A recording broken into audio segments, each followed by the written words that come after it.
Welcome to True North Project, a podcast that's equal parts sense-making, storytelling, and soul-searching. My name is Christian. Today I have a conversation with Simon Q, who is a philosopher, regen, and close friend, and this is his fourth time on this podcast. In this episode, we delve into the intersection of technology and society, including themes such as enhancing human intellect and memory by building a second brain, the implications of our relationship with technology in the modern age, the evolution of our social structures, the role of money in economics, including regenerative capital, the implications of artificial intelligence, and of course, collective intelligence and collective wisdom. If you like the juice we're putting out here at True North Project, please subscribe on your platform of choice, leave us 5 stars, and share this show with a pal. It's a great zero-cost way to support us, helps us warrant the attention of even juicier guests, and also validates my fragile ego. Enjoy this dialogos with Simon Q. Okay. So we were just talking about the whole second brain concept, Tiago Forte's work, and the idea of kind of this relationship to technology and how technology is an extension of human intelligence, and how, Tiago doesn't really, as far as I know, talk about this too much, but Who's Tiago Forte? You read a book of his? Yeah, well, I haven't read his book. I just read his blog. It's called Building a Second Brain, is the name of his book, I think. And basically, the way I see it is we've been offloading compute and memory to, like, if you think of our brains as computers, right, and hardware, then we've been offloading our compute and memory to technology and culture for as long as we've had human society, right? Tool making led to, eventually you get to language, which is the real technology for storage of information across cultures, right? And you get to writing of that language, which is physical memory stored on papyrus or whatever. So basically, we've been using technology via language and writing, and then that's accelerated into other things. We've been using that technology to offload our brains' need to compute, process, and store information. That's kind of how I see it. More recently, with the rise of the information age and Apple and smartphones, now we're like completely cyborg, sort of connected to our technology in a way that's like obvious. You just walk around and people are, constantly doom scrolling. So they're sucked into the technology, and it's like we're kind of losing our grip on our healthy relationships with the technology. But it's one way or another, we're offloading our intelligence and our compute power and our memory. We're outsourcing that to machines and to our tech. And we've been doing that for a while, and it's accelerating more and more in that direction. So his whole book is basically the idea that you can build that second brain instead of just doing it unconsciously, and you can consciously design how you use technology as an extension of your intelligence. Does that make sense? Yes, but why stop at memory? Why not So that bandwidth? exactly right. So it's not just memory, right? So for example, So use the your analogy of a computer, though, right? If you're yeah, thinking about the analogy of a computer and all the different component parts of a computer, then memory is yeah. just one function. And Um, compute is the other. So processing power. So compute power. Computations, right? So and the keyboard and the computronium. mouse. Yeah, so computronium is the idea of a substance that can do compute. And I don't know how to describe this very intelligently, but basically what computers are is just mechanisms to process compute, right? Like bits of information. And your Mac or your phone or whatever can actually do a lot more compute than, in some regards, than your brain, right? Like, so for example, a, you know, AlphaGo or some machine learning algorithm that is a master at chess can do so much more compute, which is why it's capable of beating anybody at chess. Um, and there's just like a raw power of processing there that's can overwhelm any human mind. So, anyways, the thing that I wanted to kind of arrive at was basically just framing this conversation of we have this relationship to our tech. We're clearly being sucked in more and more, like we're accelerating that process. We're exponentially just like ramping into the artificial age Well, of AI. the first thing we decided to give it was our attention. Yeah.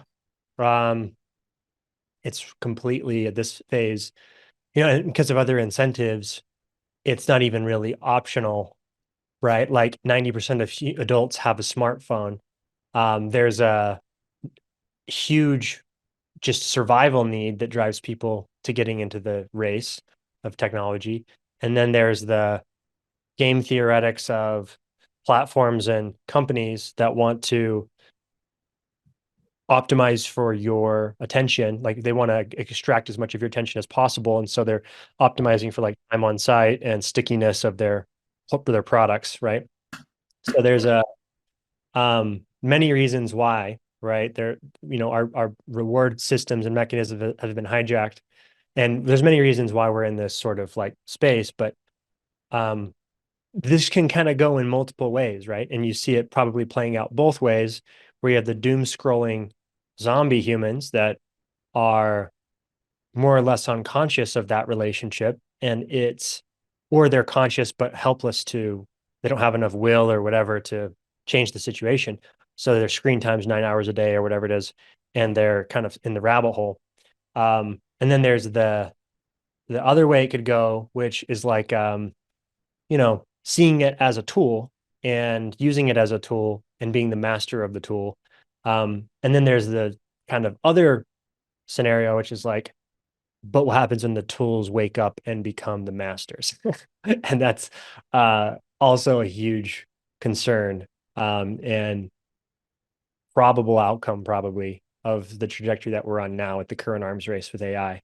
So anyways, that's just kind of a frame. I'm curious of what your thoughts are about like our relationship to technology and AI. We've talked a lot about AI in the past, just on a personal level.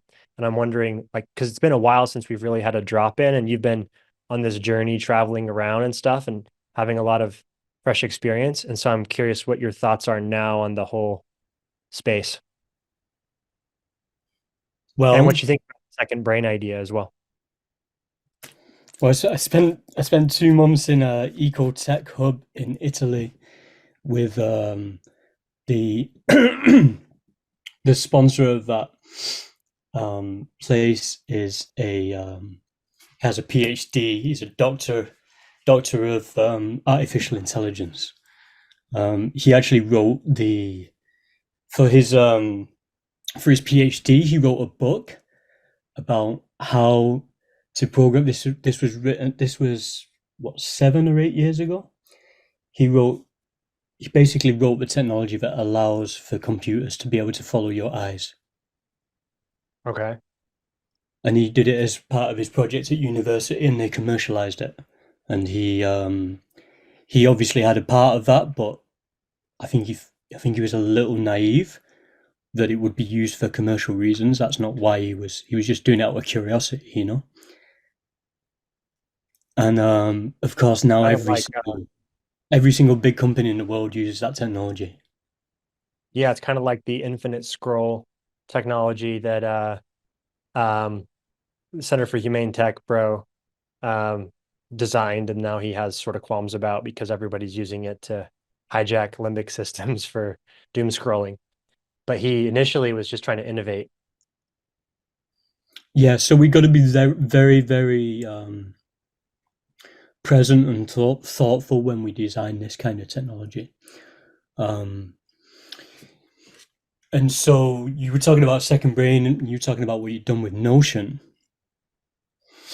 and you were saying that Notion can affect be a part of your memory. Yeah. What we haven't really solved yet is the bandwidth problem, right? Yeah. Maybe that's what Elon Musk is doing with his Neuralink. Yeah. The problem I have with, so just to flesh it out a little bit, Notion is a software that's kind of like productivity software. It's built for teams. So companies and teams can collaborate asynchronously across space and time in shared co-working spaces digitally. And it's super cool because they just designed tools for making systems. So you can kind of create anything that you want with it's like a sandbox. You can kind of create whatever you want with the tools that the architecture affords you. Um, the tools and architecture that Notion affords you. So basically, you get to just kind It's a of platform, not a protocol, right? It's not open right. source. There's somebody on the other Right. side of it who is taking your money every month. Mhm. Correct. Yeah, it's a big tech company, probably growing rapidly, I would imagine, because their software is awesome. Yeah, I So, mean, it could be the next big Apple or whatever, right? I mean, imagine if let's see the audience. Well, how big is their potential user base? You're talking billions of people, right? So you're talking all people in all corporations. That's um, a marketplace. It's like the operating software for corporations. well, I don't know how much of that market share Notion will take, just because I resonate with it over the other softwares I've used, but that doesn't mean that the other softwares don't work good for other applications. But what And if? But it's all systems thinking, right? So yeah, what if you designed software, a protocol for large scale cooperation and coordination, right? Because that's what businesses are. They're an extension of our technology in order to be able to coordinate. And the thing that we've used to coordinate up until now has been money, right? It's like, how do we get everyone to pull in one direction? Well, we wave a dollar bill, right? We yeah, say we say you have to come and work and servers, or you don't have enough money to buy food, right? that's a big one. There's a few other abstractions that I think have led to the current operating system. For example, the abstraction of the nation state and of the company, like these ideas of the entity that exists in everyone's mind, but that doesn't actually live anywhere other than in your mind and on paper. Like it's not a physical thing, but it owns all the buildings and it owns all the people, you know what I mean? And there's like this machine, but Well, it's it's a big game, isn't it? When you can zoom out and see the world like that, like what I showed you earlier with the hexagons on it, right? And you imagine that we could very, very easily now create a metaverse whereby you could have another Earth and you could probably play a game, like you could probably play God. I mean, it's like SimCity you know, it's just hyper. You can build cities and all of this kind of stuff. You can totally imagine that is possible. Everybody will be able to reshape the world in the way that they want in their imagination very easily. um sure. But the question is like, are we just going to be in these imaginatory, like little reality bubbles where you're, playing in the metaverse, Well, the thing or are is that you, we're all playing a game now, right? Humanity is playing a game. Um, based called it's this money game, right? It's the way that the economy has evolved. Um, you don't have to imagine that there's a they that have built this, and that we're somehow imprisoned by it. But the rules of the game that we're playing have evolved over a period of time, and they could evolve in many, many, many different ways. And just like we create the rules of games when we build games, and we have in-game currencies and all these kinds of things, and now we have tokenomics, we have token design. We can design the flow of money and how it works. Um, then we can change the rules of the game entirely. ideally, we would orient to an infinite game where the stakes are win-win or omni-win, and or in other words, the win-lose frame is sort of rejected, and it turns into a game for the sake of playing instead of for the sake of winning. And we get out of the zero-sum kind of dynamics that we've been trapped in. And just to quickly make a point, like you said, there's not a they that's trapped us here. I would just say the they is we. It's us. We built this game. Like it's our ancestors and our current humans. Like no, But yours and nothing is mine, out. or all humans? Well, we is us as humanity, and from the perspective of the pale blue dot, from the perspective of the astronaut, like we're all just one down here on this little blue Yeah, gem. but some people have created the reality we live in more than others. Let's put it that way. Certainly some lineages have created the world that we live in more than others. There's people who live now and they have very, very, very little influence over the ability to be able to shape their own reality. Is what I'm talking about. And Yeah. that's where we have this huge disparity. If you forget money and our operating system, and you just think about the disparities, it's basically it's the ability to be able to change one's environment to one's own advantage. And So what would you we define that as? What, incredibly what unequal at that. would you call that? Just you define that ability to impact your environment as what? Would you call that intelligence? Would you call that No, sovereignty? it's sovereignty maybe, but it's in a way it's power. In a way, it's power, and some people have way more power than others, and some people have a lot of power because they have a lot of influence, and it's nothing to do with how much money they have. And some people have a lot of influence because they have a lot of money, and some people have a lot of power because they have a lot of money. And these things, power and influence and money, are all interlinked. Yeah, so um yes, but has it ever been any other way, and will it ever be any other way? That's the question. Like, could we have Well, we an don't infinite, because we have money. That's that keeps that game in play, right? I hear you. If we had alternative mechanisms of ensuring that everybody has the resources that they need to thrive, right? Because what's the aim of the game? Well, that sounds like a pretty good aim of the game.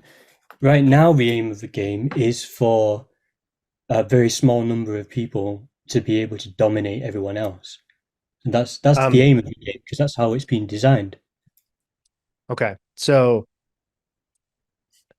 what if I challenge that assumption and we consider the possibility that it wasn't designed by some council of malicious, you know, dementors or something, but instead I didn't say it had. Okay. well, what I mean is like the thing that is like, has emerged from a complex system. And the complex system is like human society. It's all of the relationships and stories and technologies of humans interrelating with each other and how we relate to our environment.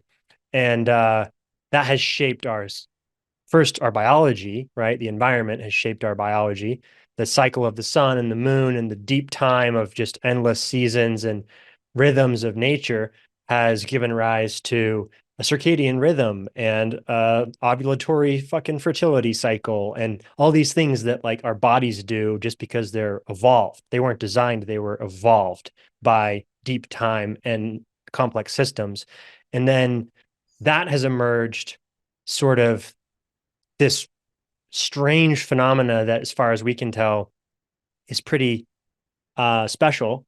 Maybe it's not totally unique to humans, but we have this self-awareness and this kind of sense of qualia or consciousness of like, okay, this is happening and we're here doing it. And so we kind of get this ability to now go into the design space out of just evolution, and we get to maybe start designing our software, meaning telling stories and abstractions and psychotechnologies for running the same code, right? Like a language is sort of a framework for then speaking in the same code, running the same programs in our brains.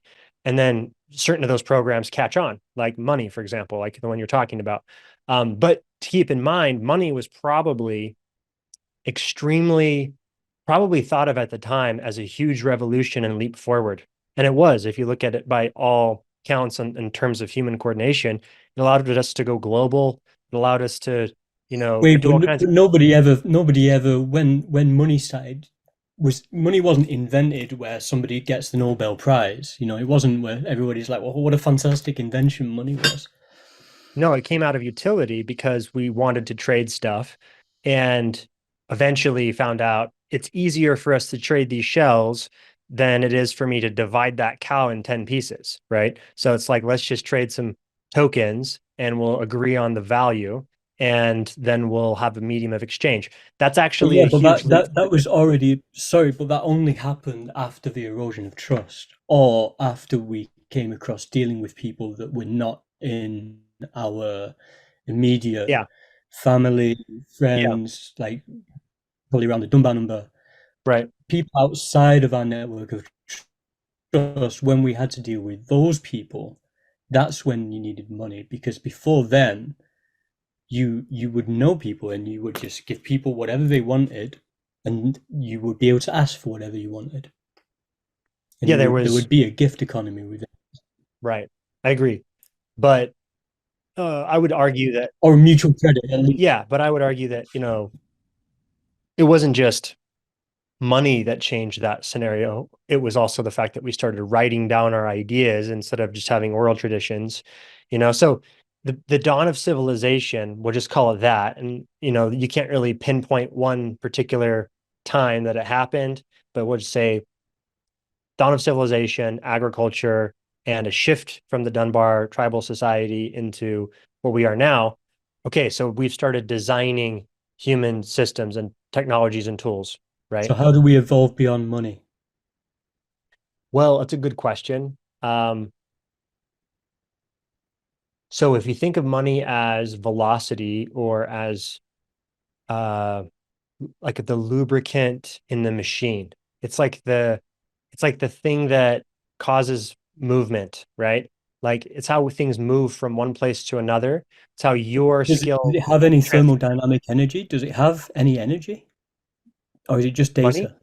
Yeah. Does it have thermodynamic energy? It doesn't. It's the people that create the energy. It's the So people, it's and pegged it's and pegged it's to thermodynamic fuel. energy then. It's pegged one to one with that energy and some, well, maybe not one to one, but it's pegged Well, no, it's a to hack. It's a energy. hack. It's a hack to try and control that energy.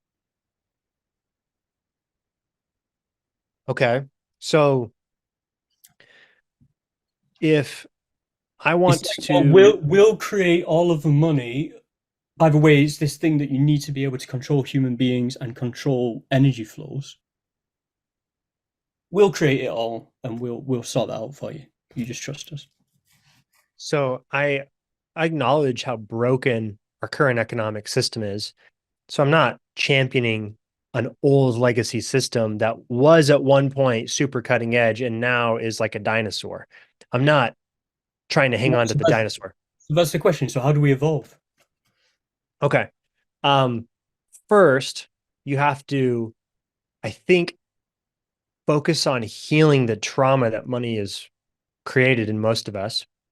There's a wound that most of us have. And so we have such a bad taste. It's like the wound of religion, right?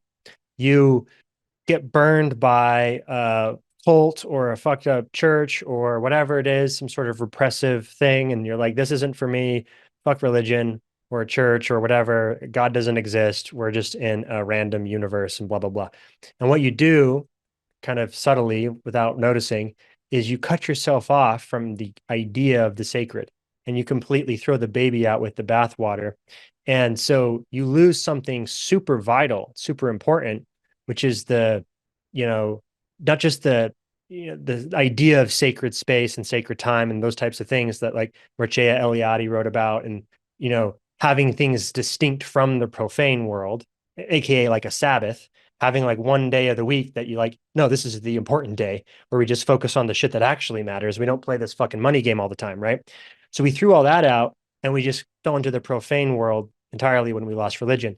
In the same way, I would say that if you try to throw money out completely and you don't recognize what it really is as the unlock for globalization, the unlock for human coordination, the unlock for liquid creativity, like liquid potentiality, you know what I mean? Like money is an amplifier and it's Do you not think we might have just taken a little bit longer, but worked out how to coordinate without it? well, you can coordinate without it, like you said, but you have to know everybody. And so, what's the social contract or the technology that allows us to go beyond the capacity of our nervous system, of our neocortex? Because I can only know so many people, but I want to be able to, you know, benefit from the progress in You want to be China able and to the progress. you want to be able to control more people. You want more people to be able to, um, well, you need to be able to trust more people, and you need more people to be able to make commitments that you can rely on them for. Or you could, instead of thinking of it like some sort of Machiavellian will to power or something, which, yeah, I'm not saying that's not there. Like Well, that it exists. is there, yeah, for sure. No, that exists for sure. But what I'm saying is when someone, say, like the Wright brothers, invent flight in the human sense, like we just nature evolved wings a couple of times, and then it evolved humans, which evolved flight in like a totally different way. That's ingenuity that should ideally benefit all humans. And when we discover electricity, it should benefit all humans, right? So, how do you spread the benefit of the ingenuity, the creativity, the wisdom of the race, the species, without some sort of medium of exchange or some sort of way by which things can travel? Well, the thing is it starts by understanding that everything is interconnected and that we're all one, right? And when you have that perception of consciousness, right, that each of us is an expression of consciousness. Consciousness is coming through us. Each of us has our own very unique, individual, separate lenses, right? But we're all part of the same consciousness, as is all of the life on Earth, right? And I'm not preaching here. You believe that or you don't. But if you do believe that, then it's much easier to imagine this idea of the big we, right? And when someone has the ingenuity to create flight for all of mankind, he can know that within this system he can gift that to mankind and be very satisfied with himself and have a fantastic life, right? And So, okay, so we'll extrapolate this out a little bit because the Wright brothers were probably doing that. They were probably just super fucking very inventive intrinsically brothers. motivated. Yeah, totally. Totally intrinsically motivated to solve a problem that they were deeply curious about and that they were tinkering until they got it. Like they weren't going to stop. Like they were doing it with regardless of the money, most likely. I'm just going to assume that, right? Okay. Now let's take this extrapolation out a little bit. Modern day flight as well, but we're talking about space flight. And we're talking about another guy who's also very, I would say, intrinsically motivated to make humanity multiplanetary. Elon Musk. I don't think he's trying to make our species multiplanetary because he wants the money that would come from being multiplanetary or whatever. And I'm not saying he has no motivations to be rich, because obviously he does. But my point is simply he's got this separate motivation to make us multiplanetary, and a lot of humans do, not just him. Anyone with deep curiosity about the cosmos wants to be multiplanetary. So how do you coordinate the engineers, the designers, and the resources and all of the creativity that it takes Well, to you said that there's make lots it of happen? people that want to do that, right? Okay, so but like they all have to survive. They all have to feed families. They all Oh, yeah. have to. No, we have. Yeah, that gets covered, dude. Okay, but my point is like, and I'm not. So first of all, I think we should reject any sort of binaries of like, say, capitalism versus socialism or communism or something like that. And we're not proselytizing one or the other system. We're not any of the But we're isms. looking into we're looking into the future. So whatever ism it is, even if it is indeed an ism, is doesn't exist yet. So if you just think about the function of what money affords humans, um, I see it as a way to, so if each human is uh, a neuron in the collective brain, right? If we're all neurons, each of those neurons are connected by synapses. And there's these pathways in between neurons. And the more pathways that exist, the more connectivity, the more compute's happening, the more memory is happening, the more magic is happening. So the more connectivity, the better in the sense of more will emerge from that. Um, so how do we use money in an omnipositive way that creates the win-win for the brain, the big brain, aka we have tons of neural pathways and we have a bunch of firing connections all the time, but at the same time isn't extractive and it isn't at the cost of each individual node or neuron, but each person's actually benefiting from that.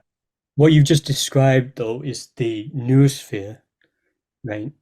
And we get to decide the patterns in which we interact in this noosphere, right? You're talking about different, if we're a nucleus, and then we have all of these different cells that are interacting, and the more that we are interacting, the greater the relationality, the stronger the relationships. So in a system, rather than strength of the nodes that keep the network and the web strong in a mycelial web, they don't focus on the nodes, it focuses on the connections, right?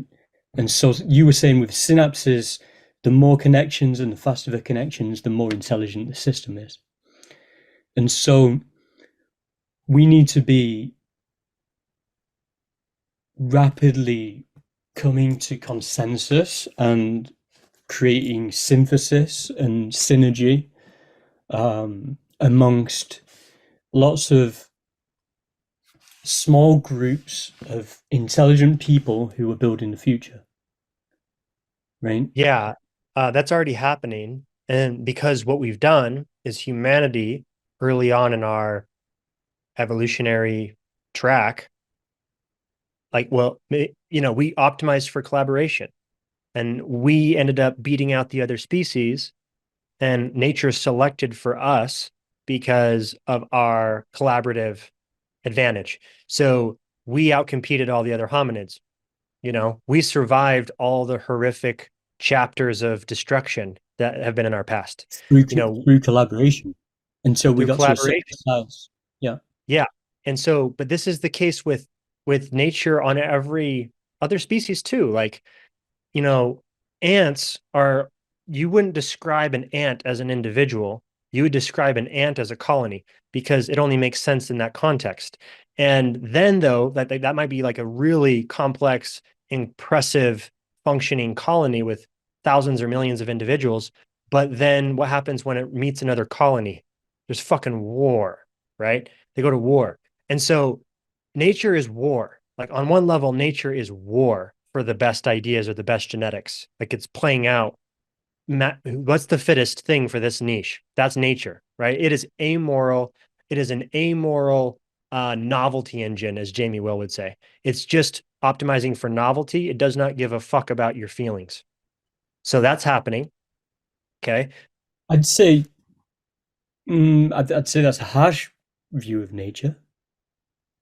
Well, I mean, nature's harsh, man. Like, show me any ecosystem that isn't that there, because it goes, it's the paradox, right, of this polarity. Because on the Nature's one hand, paradise. yeah, sure. No, but think about it.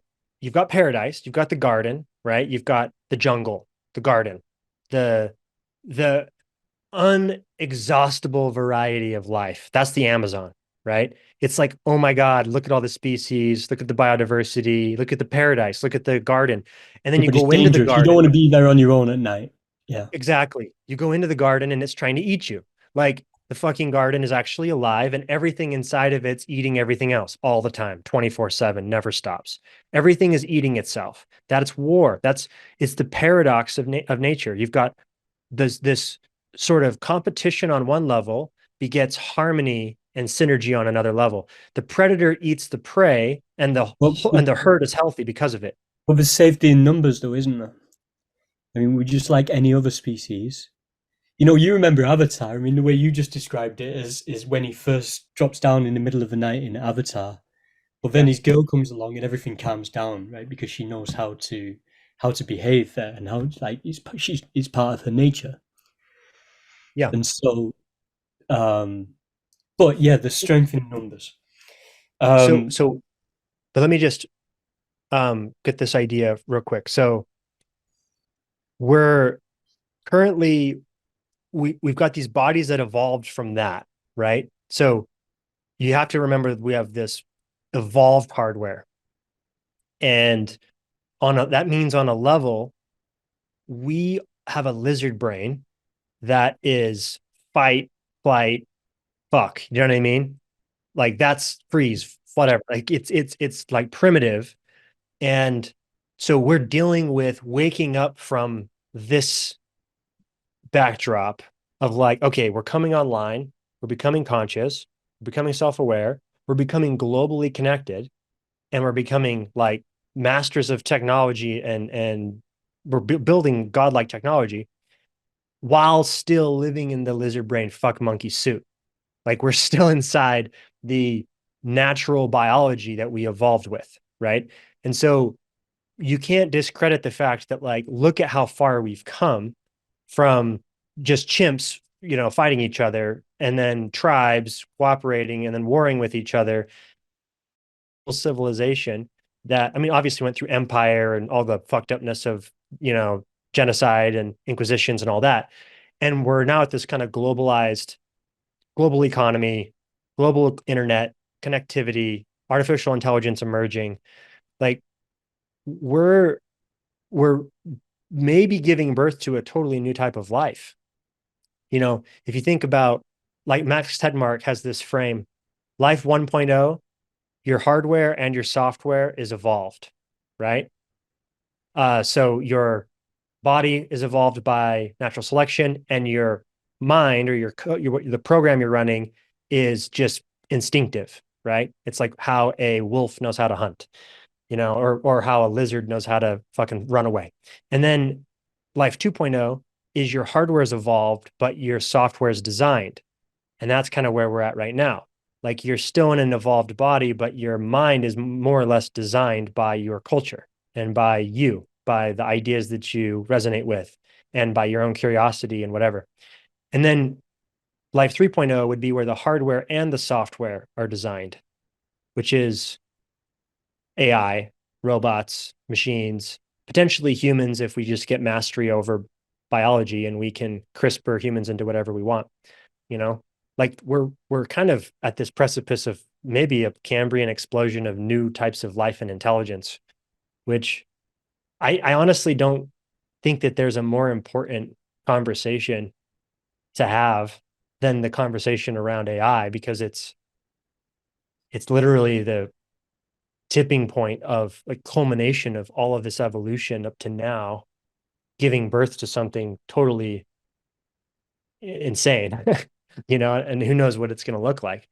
But well, can I just you just had this nice progression, but I wanted to look at it a different way. I wanted to look at it as we have the geosphere, right, which is our planet Earth, right, all the rocks and the earth and the water, right. And then we have the biosphere, which is life on Earth, carbon-based life on Earth. And then we've got the atmosphere, which provides all of the air that we need to thrive. well, it's And what then we creates the biosphere as well, because without the atmosphere, everything is just the moon, right? And you're just a right. rock. Well, these things are all in sync, right? They're all in flux, but they're all in sync, right? The geosphere gives rise to the atmosphere and the biosphere, right? And then the biosphere and the atmosphere has given rise to us, and we have created this noosphere. Yeah. And the noosphere started with the printing press, right? With the Mhm. sharing of ideas, right? And it's evolved from there. We've gone through the internet. Now, the internet is a very specific structure. Um, these days, they're designing other intelligence and information networks with different structures to the internet. Um, for example, holochain is agent centric as opposed to data centric, right? So what that means is that instead of every time I want to interact with you, I have to interact with you through an intermediary, through a platform provider, and all of the data goes through them and they get to store whatever they like, although, of course, they have legal requirements. Um, when something is agent centric, all of my data remains with me. And all we need is for you and I to be in contact with one another and to decide what game we're playing and the rules of the game that we're playing and who we want to share that data with.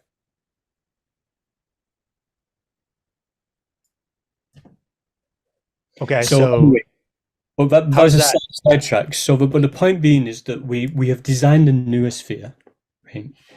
The noosphere is made up of all of these big tech companies who basically are techno feudal lords now who rent back all of the technology built with our data back to us, right?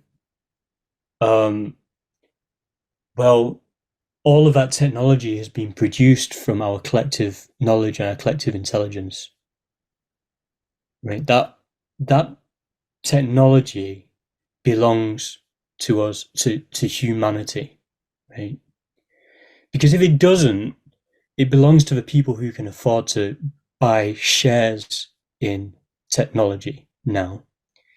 Because sooner or later, technology will be doing all of the services that Yeah, but generate. yeah, so I see what you're saying, but like So if you don't for own a example, stake I in don't. it, you're fucked. Yeah, I hear I no, you're making a valid point. I'll just also point out that I don't own stock in General Electric, but I benefit from many of their products. You have to Refrigeration, all the you have to things that pay for I them, sure, but like which means it's you have to go to still work and do bullshit jobs. But what if there's no bullshit jobs left to do? What if you can't work because AI and robotics are doing all of the work? yeah. So we come back to the question around money, which is what is the core function of money, right? What's the point in And money? What's the point in money when we could just give everyone everything that they need? because how do you create the The machines and robots, and do they need money and incentives? Like you can incentivize a robot or a machine just by telling it what to do. Right? It you will have to do as you say. incentivize humans to build robots before you can have an army of robots, which still are robot slaves in that Nobody said story. anything about an army of robots, right? What I'm Well, yeah, saying no, is, yeah, you did actually. You said that you're implying an army of robots when referring to a world post-human work that is basically everything technology has made everything free and ubiquitous and easy. And so at that point, we just give people what they need, and there's no need for you to do a bullshit job, as you put it. So my question there is like, okay, what about the machines in that scenario? See, that's colonialism 2.0. It's basically just now the machines are the slaves. So everything works great as long as you have slaves. yeah, but how are machines slaves, dude? We Well, in don't that have to. scenario, Well, no, it's like, why are we trying to? Why are we trying to make a conscious being? Why aren't we just collectively working out what our intelligence could do for us? I think we are. Like, I think we are actually, like, if you look at the, like me and you, right? Neither one of us is a techno feudalist lord. Neither one of us has $1 billion. We're not sitting here in any position of major influence, and yet our lives are super pretty easy. You get the optionality to travel around the world because people invented flight, and then they made it cheap and ubiquitous and like economy of scale. You get to like talk to me through this Very communication privileged, you and I. Very magic. privileged. Yeah, we Very get privileged. this like crazy, like, we are benefiting from the collective ingenuity of humanity. Um, a lot more so actually than North Koreans who don't get access to a lot of those things. Well, there's a lot of people in the world that don't get access to a lot of those things, and Yeah, but those my things point, cost money, Christian. They're not free. And you and I, yes, we have these great lives, but because we have some money. If you don't have money, you're fucked. um, it's I'm not saying that the system's perfect. And like earlier, we were talking about homelessness and people in destitution and how we can have these crazy disparities where, like on Las Vegas Boulevard, you have all this wealth and excess, just literally the quintessential poster child of excess and waste is Las Vegas Boulevard. And on the same street is a bunch of homeless people and people in destitution who have nothing. So I see it all the time. I'm here in Las Vegas. I literally walk the street and see it. So I don't need reminded about how broken our economic system is. All I'm trying to say is like, don't throw the baby out with the bathwater. You can't just burn that all down. We go back to a way worse position if we do that. So no, I mean nobody's suggesting that we would just say snap your fingers and say, okay, money doesn't need to exist, right? But what I'm saying is that when you can imagine how quickly things are going to change, you can start to cast your mind out quite wide and start to imagine lots of different worlds that could play out. Um, and so this ability now for this collective intelligence, right? Forget artificial intelligence for a moment, right? What you just told me, what you just showed me that you set up in Notion is the second brain, right? So basically, you're categorizing everything that's coming in your inbox, and you're organizing it for you to be able to come back to later at a whim, so that you've got an extension of your brain of your memory, right? And it will join the dots for you, um, and you can thread things together and you can organize things in there. Now, And most importantly, you can create from that space. It's a creative space. right, It's a and you sandbox. continue to build it, yeah.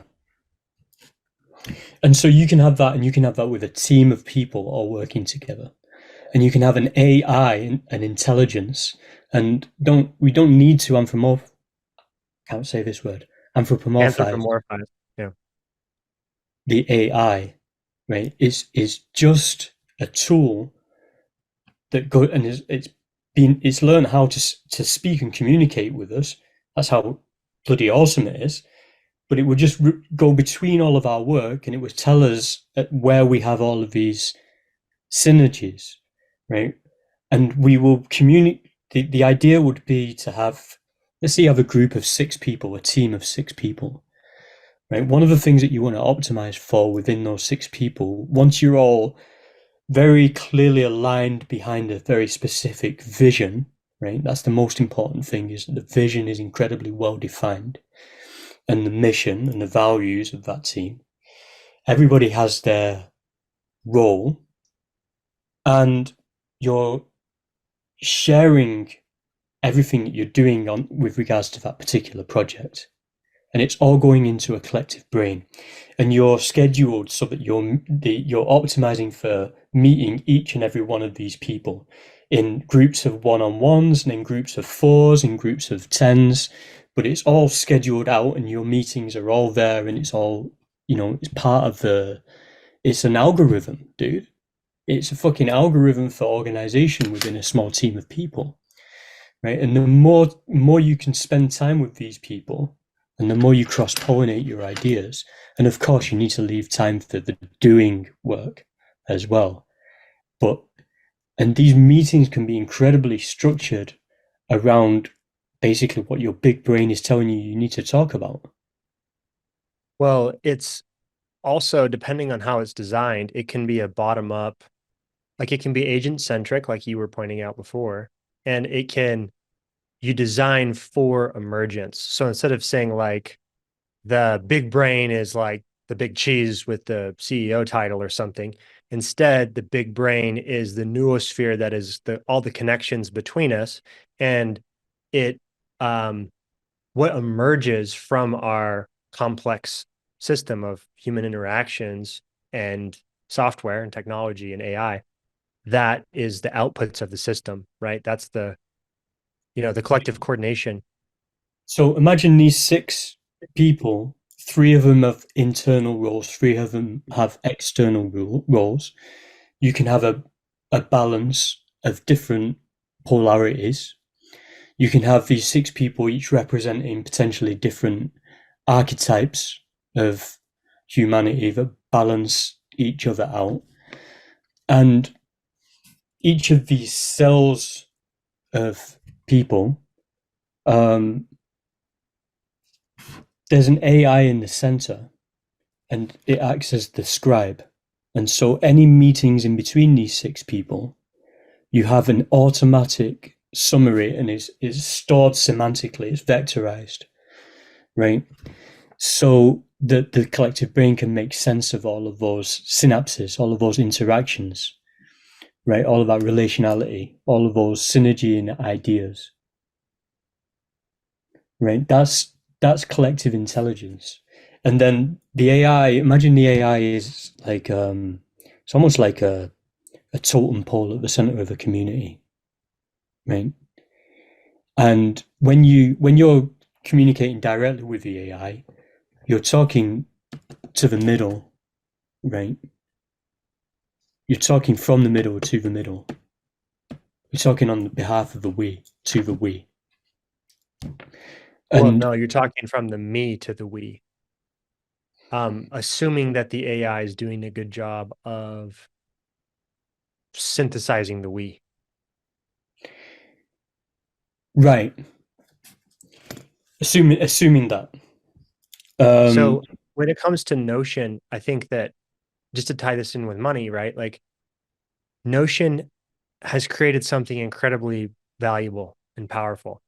They had an economic incentive to do so, as well as an intrinsic motivation to just create something useful and novel and dope, which I'm sure their founders are like stoked that, that a vision, right? Like probably not dissimilar from your vision of creating, some sort of like the vision that we talked about before, like sovereign creatives and cooperative collectives, right? Like that's a dope vision. A lot of people have that. And so they just created tools for that. They've created a sandbox for you to create that. And they're being economically validated for the impact of their product, like for what they've created. I don't see anything wrong with that in principle. The um the problem, comes with all of the other fucked up incentives that come with money. But just think of it this way: your team space, your collective brain, what does it require?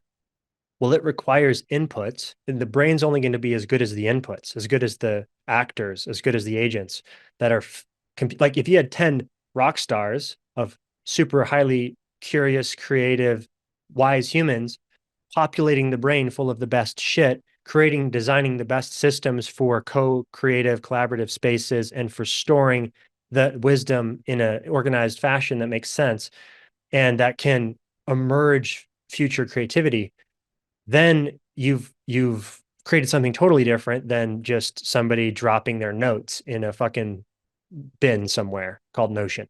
So what money can do is it can go from, okay, sweet, now we have this potential of the software and this open, empty sandbox to then being like, okay, and how can I get people super motivated and fired up and in that system every day doing their thing?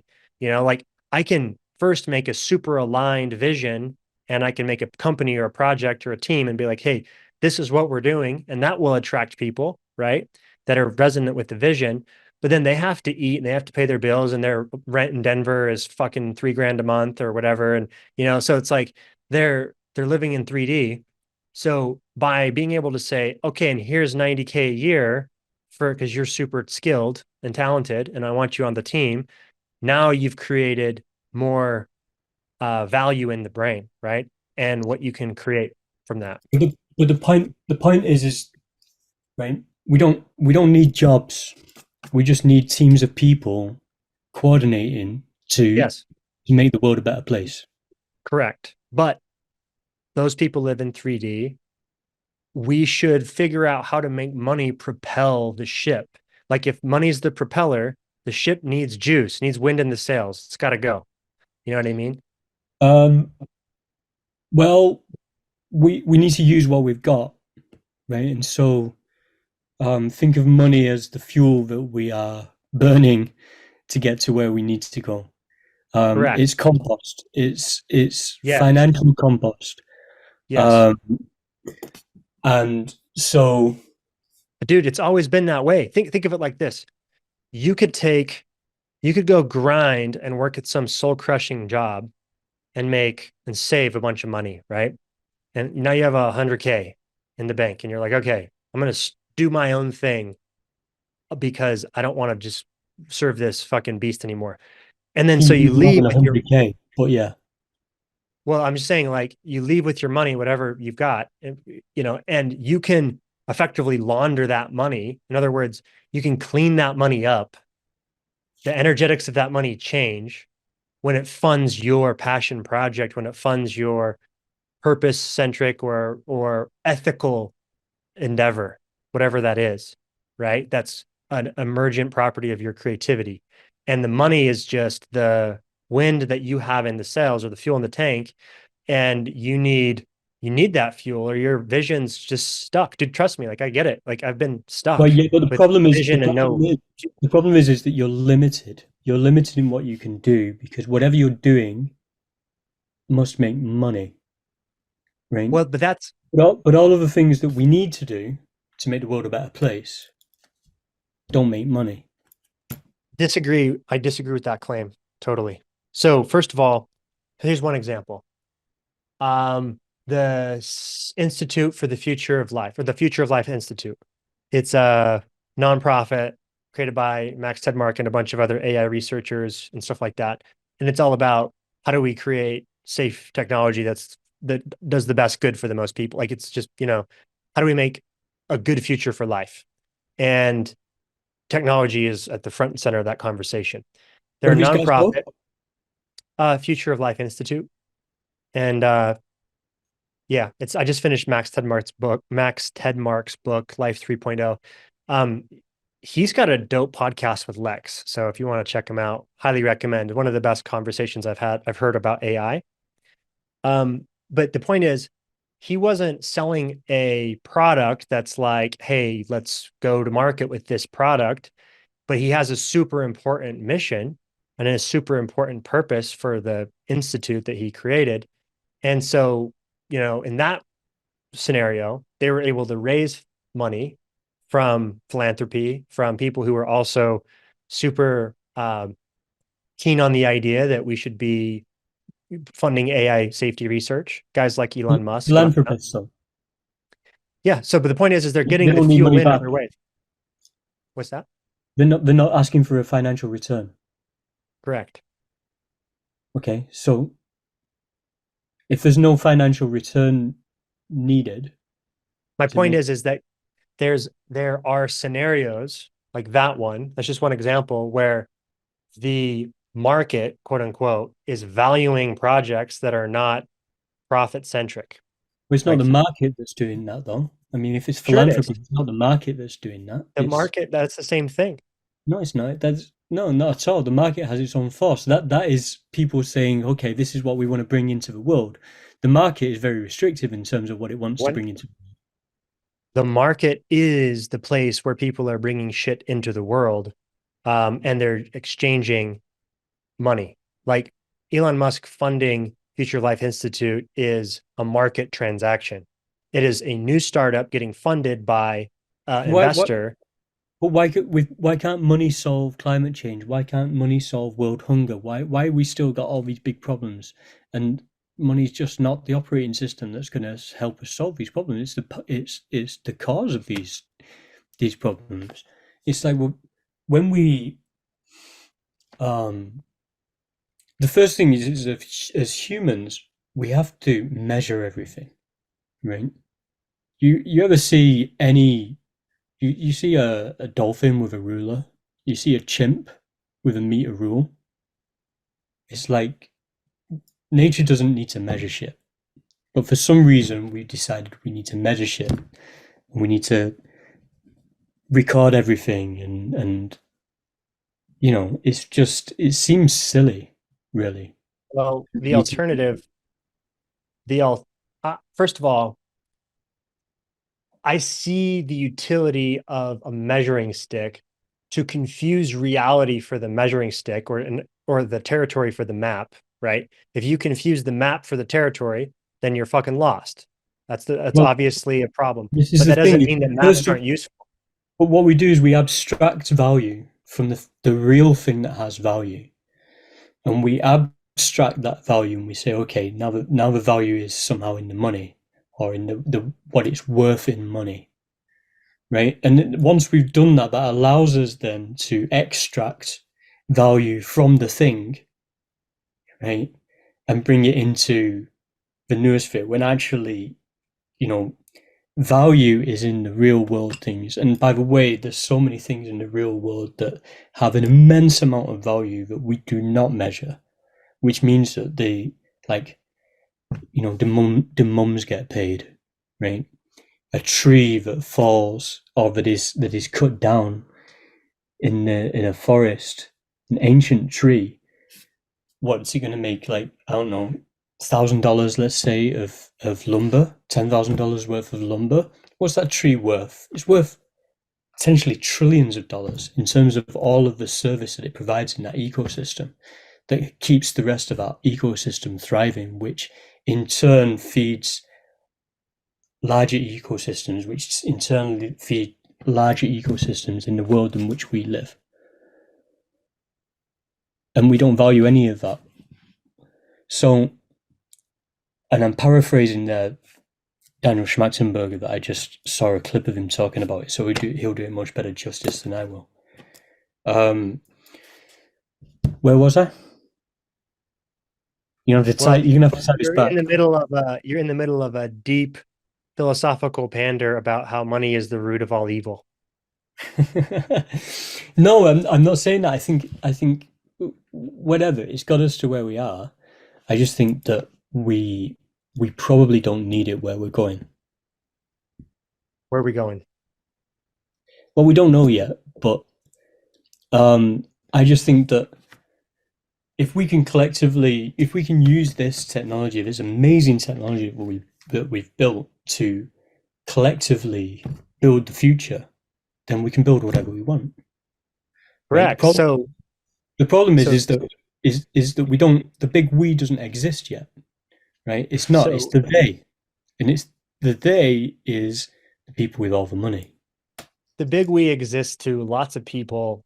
There's Jedi all over the place in everyday life. People who are aware of the fact that they're, that there's no separation and that what you do unto your neighbor, you do unto yourself. Like that's pretty um ubiquitous wisdom. I don't think that everyone's operating from that level of consciousness, and we all It's the do golden get rule. trapped we get trapped in this story of separation, right? And the machine and the games and all that, and survival binds and tribal politics and groupthink and all of the bugs in the system.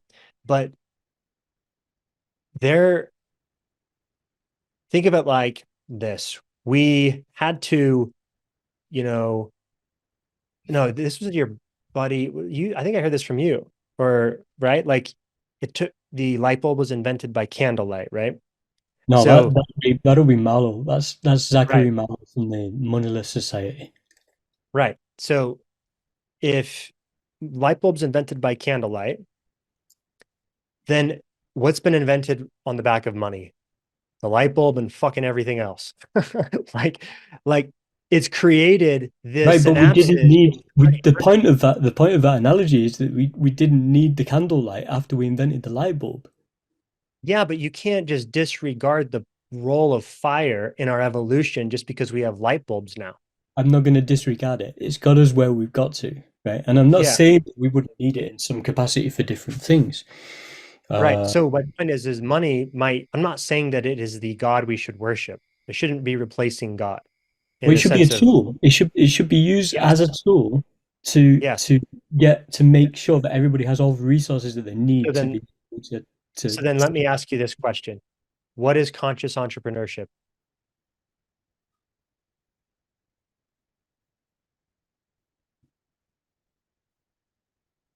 or conscious creatorship in um, 2024? So it has to be inside of today's world, 2024, framed now. it's using AI and our economic system to generate value in the noosphere to direct at the biosphere and the atmosphere to regenerate the planet. So conscious entrepreneurship has to involve AI. No, but what it has to do is it has to um, create an economy, it has to create value, whether it be in the real world or the digital world. It has to offer a service, right? It has to be in service, but instead of being it has to be in service to two things, right? It has to be in service to the noosphere, and it has to be in service to the atmosphere, the biosphere, the geosphere, right? So you're saying it has to be in service to our collective mind and also our environment. Yes. So let me add another couple layers to that. To me, conscious entrepreneurship, first of all, has to sustain itself. If it doesn't sustain itself, it's not entrepreneurship. It doesn't Why do does it have to anything. sustain itself? So, Why doesn't everybody else sustain it if it's something that's creating something good in the world? well, it would. That's what I mean by sustain itself. Is I mean that it is creating enough value that it propels itself. So, So in other what if words, you're creating enough value that the rest of the world says, thank you, we're going to allow you to exist? that's what I'm saying. So, like, my point is like you can have the most grandiose vision or the best, most ethical and well thought out vision, roadmap, whatever. And if you don't have a business model, aka you don't have gas in the tank, you don't have economics flowing, like you want the current of economics, you want to be in the flow of that current of economics, not going against the river. And if you don't have that flow, then you never get to where you're going. So conscious entrepreneurship has to be sustainable, has to actually be able to go. Who controls where the flow goes? That's where the conscious part comes in. Right. And so we are carving our reality, right?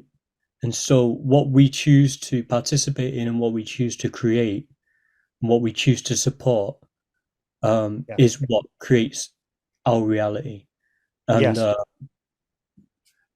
and we So that means all every post you like, everything you share, and everything you buy or support with your dollar, um, everything you talk about, everything you put your creative energy into, everything you support is all, your mode. It is your conscious creatorship. yes, but except that we've been hijacked. We give all of our attention away. We're not creators anymore. Not everybody. Some people are getting it back. And if you're listening to this, you're probably one of them. You know what I mean? Like there's people that are getting it back. So, I just am a one small data point, but I would say, my sovereignty is radically increased over the last 15 years, 10 years, like I was leaving a cult 11 years ago as far as like trying to get my head on straight about what's fucking up, which way is up, like what's any of this at all, like trying to get like a operating system and reprogram, the code, like work out the bugs. So I'm still trying to work out the bugs as far as like from the economic bugs, capitalism bugs, all of the different layers of cultural conditioning that we receive in our lives, they're, you know, how often do we actually step back and observe the lenses through which we look at reality? Like John Vervaeke would say, we usually just look through our lenses at reality, through our worldview. How often do we step back and take the lenses off and look at the lenses themselves? And all I'm saying is, like, when I've analyzed my story of money, I've realized that I've had all of these blocks and in a way kind of like shame around it, seeing it as something that's bad, seeing it as something that is associated with greed, or that it's associated with all of the disparity of the asymmetric power and the disparity of uh of income, or whatever you want to say, like basically all the people who are destitute in the world. I've had that story of like, oh, if I'm one of the quote unquote rich people or whatever, then I'm contributing to the problem. And I've also had this other narrative, which is like, and the martyr or the saint or the wise man is actually like this kind of poor, humble, meek person. And that's kind of this Christian story, like, greatest is the meek, right? And the low among you. So I think that pulling the lenses off, looking at that and being like, huh, interesting. What is money really? Well, it's part of the fuel in the tank. And it's like, if you want to do anything in today's world, you're going to do a bet probably faster and more effectively if money is no object. Now, if you get hijacked by the If money, if money is no object, yes, everybody would yeah, be able to do things faster and more easily if money was no object. yeah. Correct. Now, if money becomes the object, so a corporation, right? Most corporations, if the money becomes the North Star, if the point of the corporation is to maximize shareholder interest, which is some bullshit like recent idea, like some Milton Friedman plus some legal proceed, like some there's a couple lawsuits or some cases in the Supreme Court that basically gave corporations personhood, and it turned into this weird thing where it's like now you can go sue a company if they're not doing everything to just maximize your profits. So it turns corporations into golems, turns them into zombies that are just world-eating machines, right? And then you just like turn the world into fucking plastic and diabetes, and just hijack our attention and hijack our stomach share and hijack our fertility and everything else. Like, we're that's the race to the bottom. So if money is the object, we're fucked. If money is the anti-object, like it's the root of all evil, you're also fucked. You're just a non-player. Like, you're not going to be making any dent in the universe. No one's going to pay attention to you. Like, you're not going to make a difference, really. And so what's the conscious path, like the middle way? Conscious entrepreneurship. To me, it's like modern Jedi who figured out, okay, this is how it works. We're playing a game. This is how the game works. How do I make this a win-win game and use it consciously? Well, if machines end up doing the bulk of the work that's now done by humans, right? Um, which I'm not sure will be true, but we certainly won't need as many humans involved in the workforce, right? Then we need a way for those people. If we're going to persist in this world of money, then we're going to need to give those people a load of money, right? The people who can't work, because otherwise the economy collapses because they can't buy anything. So all of those people are going to get a load of money, and then they're still going to have to work out, what am I going to do with myself, right? The money will no longer be an object, right? Because actually, if you can give someone enough money to give them what they need to live, right, in a reasonably nice, comfortable place to live with enough food, electricity, heating, light, whatever, everything that you possibly need, then people can just get on with it. Dis And Disagree that that's the case for every person, but go on. well, no, I agree with you on that. I mean, yes, people. I've been through somewhat of a transition myself. I mean, if you're not working, if you worked for somebody all your life, and then suddenly you don't have a job, um, then it's not an easy thing to switch into or stay in that goal mode where you're constantly still creating. Because creativity needs, um, well, as we were saying before, you need to be working with people, right? And um, in our current paradigm, if you're going to be working with a lot of people and you're doing the thing that you want to do, then you have to be able to fund that because you have to pay people, So, right? so can I let's just can I use a frame, set a frame here? Let's think about this like hierarchy of needs, which apparently Maslow never called it a pyramid, but I'm still going to use the pyramid because it's easy to visualize. So it's like at the base of the pyramid, basic primal food, shelter, clothing, right? Basic needs. Okay. That's all covered with your UBI, right? At Okay. least. Yeah, sure, at least. So I agree. And I think that that's actually a huge step up in quality of life for humanity. If everyone has that food, shelter, clothing covered, that's awesome. Next up, security and potentially belonging.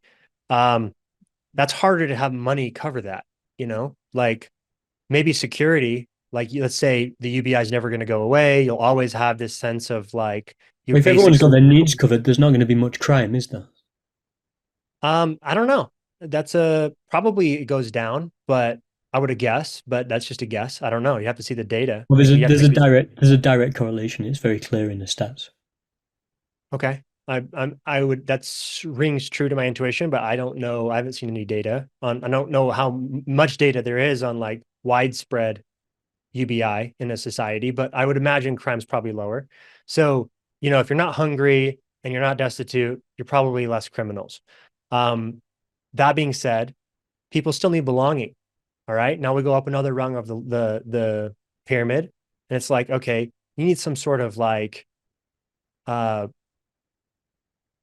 purpose. Like belonging is part of it. Right. So Like belonging. let me. So, um, what's your sense of belonging? And for a minute, don't like. What do you belong to? What are the groups that you belong to? Real quick. So this is the pyramid. I'm looking at it now. Physiological needs at the bottom, then safety needs, right? Those can be covered with a UBI, right? And say a monopoly of violence, like a police force, whatever. Like for the most part, you don't need to be packing a gun with you all the time and, hunting. Like if UBI in a safe society, those are covered. Right. Now, next Belonging up, is covered, is what I'm saying. Belonging is free. You don't need money for it. belonging isn't free because it requires an exchange of a different kind of value. Belonging is like you belong to so the next thing up the rung is belonging and love needs. So this includes relationality, relationships with humans, which means you have a reputational component. It means people have to like you, it means you can't be a piece of shit just like using people. So now there's a different component that still you have to work for. Like it's not going to be handed to you on a silver platter, like love and belonging. Those things come from um, how you show up in your relationships and how you add value to a whole or to a collective or to a tribe. Next Hmm. up would esteem needs. And this is like your own sense of self-worth or your sense of self-esteem, which are going to feel shitty if there's a gap between what you know you're capable of and what you're actually doing. Your esteem's going to suffer. So Hmm. now you've got like an imperative. Competence. Yeah, you have to You you want to have be to acting at your level of competency. I correct. challenge yourself. Correct. And then there's some more now we're in the domain of growth needs, right? Which is the upper half of the pyramid. These are cognitive needs, aesthetic needs, self-actualization, and transcendence. So now we're in an optional realm where most humans never get to. Most humans never hang out in the top half. They're down playing the rat race. They're down trying to belong to their internet community or whatever the fuck it is. And they're just trying to like feel good about themselves, right? And solve their depression. Like that's most people, 80% down in the bottom half. And then in the top half, you could go all the way into like, well, what are my cognitive, aesthetic, and like meaningful purpose-based needs? And if you put the Gaffney frame on top of that, where it says transcendence, I like Gaffney's frame, which is basically that transcendence is recognizing that you're paradoxically both part of the whole and inseparable from the cosmos, from God, from great spirit, from the great big show that we're all part of, and that there's an illusion that you're separate, but fundamentally we're all sharing the same electrons. And then on the other side of that paradox, you are also a unique feature of the one. You're a unique expression of the one, and nothing is ever expressed like you are expressing now. And this is Cosmos coming on in a totally unique way. So that implies there's a unique call to adventure that only you can answer, aka something only you can do, your gift, your unique contribution to the noosphere, to whatever you want to call it. Um, and that is transcendence. That's like stepping fully into your potentiality and your unique creative expression. UBI can't do that for you. Money can't do that for you. That's a No, uniquely human thing to do. no, but it can free you to do it. Exactly, which is dope. So money can be a huge catalyst for transcendence. Right. And so we should give it to everyone. And so it shouldn't count anymore. Right. But that's the thing, though, is I agree with the first half of that statement. I think UBI is probably the way to go, but I want to see more data. The second thing you said, don't know if I agree with, which is that it doesn't matter anymore, because um, Well, what happens my when you three raise grand. UBI? So, in other words, the amount of money that, say, can get me my physiological and safety needs met, right, are not the amount of money that will fund SpaceX and make us multiplanetary. So, in other words, if you've got bigger dreams and you got bigger things to do, and your unique gifts are taking you in a different direction than just chill on the beach or chill in the suburbs with your 5K a month or whatever your UBI is, or whatever, you know what I mean? Like, if you have any kind of ambition, money still matters. Where's the link between money and ambition? No, like you have an ambition to do something amazing. You have an ambition to create or build something incredible, to change the world in some way, to provide an immense amount of value. It doesn't necessarily have to be correlated with money, right? You have Yeah, I if mean, people want to change the world, they have an intrinsic motivation to want to do it. If people want to make people's lives better, they have an intrinsic motivation to want to do that.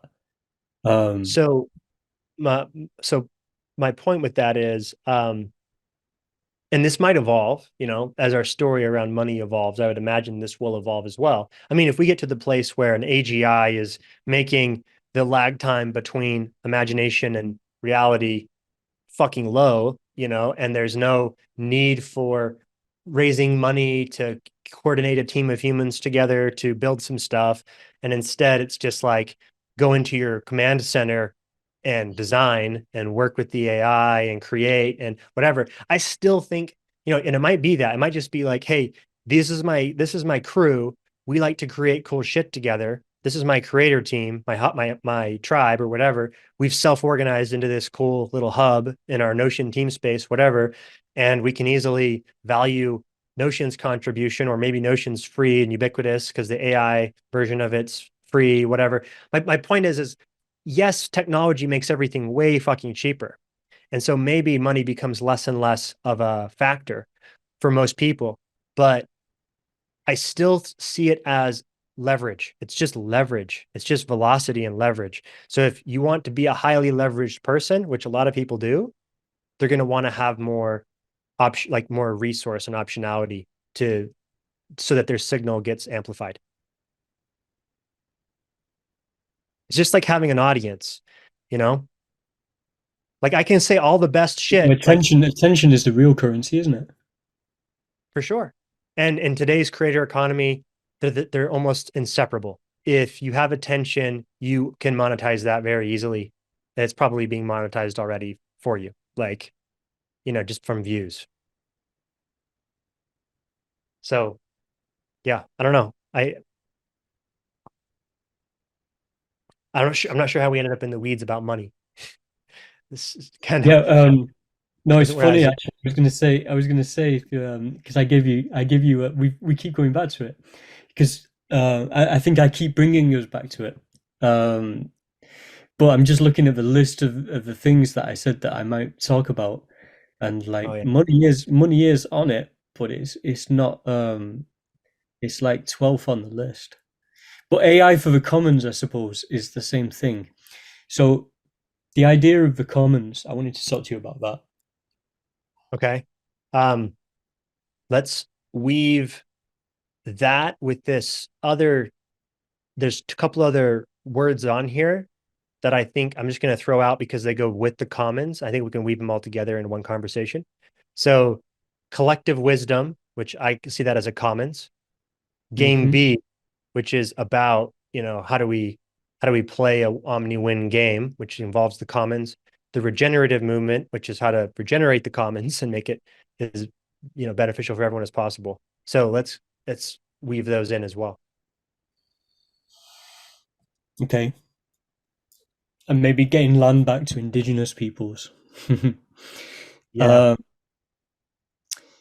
but yeah, well, the regenerative movement is a necessity because we've over the last 500 years or so, or probably for a long while before that, as soon as we started agriculture, we've been fucking the planet over. Um, and that is culminating in incredibly rapid change. I think this year we've seen like one of the hottest years on record, and certainly the temperature of the oceans. And there's no real sign of that changing. And soon we're going to have, well, we've already crossed, I think it's now something like 4 out of 8 um, critical boundaries in terms of, I forgot what that chart's called, but we should pull it up. I Um, mean, tipping points, like yeah, tipping uh, points. Yeah. climate change tipping points. Well, not just climate change. Climate change is one of them, but Right. biodiversity loss. Right. Ecocide and like, yeah. Yeah, and toxins in microplastics. Um, we've gone past our, we've overshot in all of these places a long time ago for some of them, and this is going to result in slowly. It's already happening, but then it's going to be slowly that all in once it's ecosystem collapse. Um, and that will happen in our lifetime if we don't dramatically reverse that trend as quickly as possible. And so there's a movement, effective accelerationism, um, which is head on for the singularity. Hmm. We're placed here on this earth to build AI and shoot for the stars. Yeah, it's a Uh, rapture ideology. yeah, well, maybe this is also a rapture ideology, but I prefer much to focus on regeneration acceleration and putting all of our best minds and resources towards regenerating the planet, which I is wouldn't why, call that I wouldn't call it rapture ideology because it's inclusive of the biosphere instead of being like the AI accelerationist story kind of leaves out all of the organic life. yeah. Potentially. Potentially it's the birth of the machine world and the death of the old Did natural you world. see that we've managed to use AI to understand whales? Um, I've seen something along the lines of I know that they're using it to study animal communication. Um, and that they found, I think it was with dolphins as well. They've been finding like some insane, um, discovering some insane shit about the way that they communicate and like how they have these uh different sounds for different ideas. Like they have language basically, straight up. Yeah. They have names as well. Yeah, names, exactly. Just fucking business. Just, dude, when you realize that, you're like, on the one hand, it's like, oh my God, that's so beautiful. Like when you start to see the in under the hood of the you start to see into the mystery of nature and just the deep I mean, it's almost like, of course, right? Like this is a species, like say a whale, that's been evolving for like millions of years inside of We're part of the nature. ocean. Why is it such a mystery to us? Right, exactly. Well, what I mean is it's a mystery. It's a mystery in the sense that it's not human. So to us, it's like this mysterious creature. But then when you realize like it has this crazy life and this experience and it's got a name and it's like has this deep social network and memory and emotion, right? And all this There's shit, you're an like, wow, immense intelligence within nature. So there's an immense immense intelligence. intelligence within our geosphere, within our biosphere, right? There's an immense intelligence there. Yeah, and you could say that there's This the guy, intelligence. you've heard of the Gaia hypothesis, right? Yeah. Just that the earth is like the supreme intelligence and we're all kind of like all the species and all the different expressions of it are kind of like cells or neurons. Well, no, I mean it's not necessarily as specific as that, but certainly the world has our planet has some kind of intelligence, right? Um, I don't know. It seems obvious to me that So that intelligence as the way, so Max Tegmark, this whole book about life 3.0 and AI, the book is about the nature of intelligence and consciousness. And the way he defines intelligence is basically anything that is goal oriented or that can express as like goal seeking behavior. So anything with goals, that's a super loose definition of intelligence. So you could have a machine with intelligence, obviously, right? Because machines can have goals. We can program them with goals, or they exhibit goal like behavior. And so obviously all these, if an animal has a desire or goal to get food, it's got an intelligence. What would be the goal of the earth if it's intelligent by that definition? well, for one, it would want to survive, Yeah, because it's in a cosmic environment. It's been beat to shit in the past. It's been bombarded by other rocks. So that's and one, and and I think that's in line. it would probably want the best for its creation and its children, and for all life that lives on it. Um, So if you look at just evolution, so like this idea in Hermeticism, as above, so below. It's the law of correspondence. It's basically saying that like if there's a truth on the microcosm, it's true on the macrocosm in the same way that that fractal hex map zooms in, zooms out. So if you look at nature and you say, okay, what does nature do? Well, it tries to survive. Species are self they optimize for their own survival, and the species that are bad at that get weeded out. And so over time, you get species that are good at survival, right? And then they optimize for reproduction, so gene replication. And so the game is compete and survive and replicate. That is the measure of success from dumbed down Darwinism type of frame, right? Very primitive way to look at it, but like basically that's just one very simple lens to see evolution. well, it's the first solution to the second law of thermodynamics. The second law of Okay. thermodynamics being entropy, Mm-hmm. right? That energy will always dissipate, that things will always get less complex. Complex.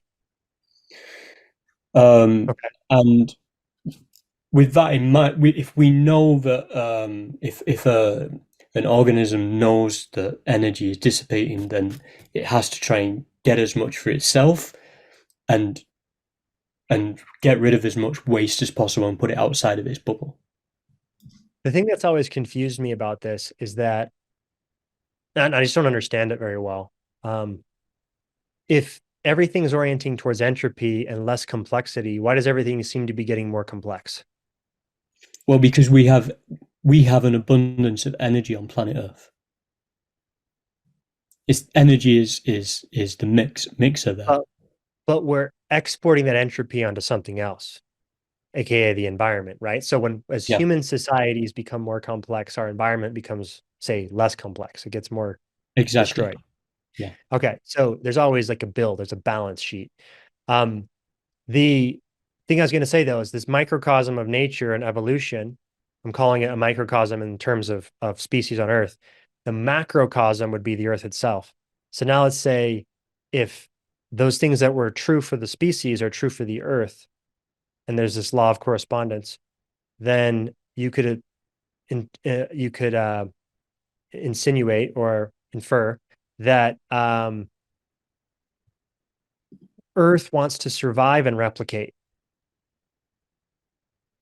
aka life wants to survive and replicate. I mean, that's pretty much the textbook code of life: survive and replicate.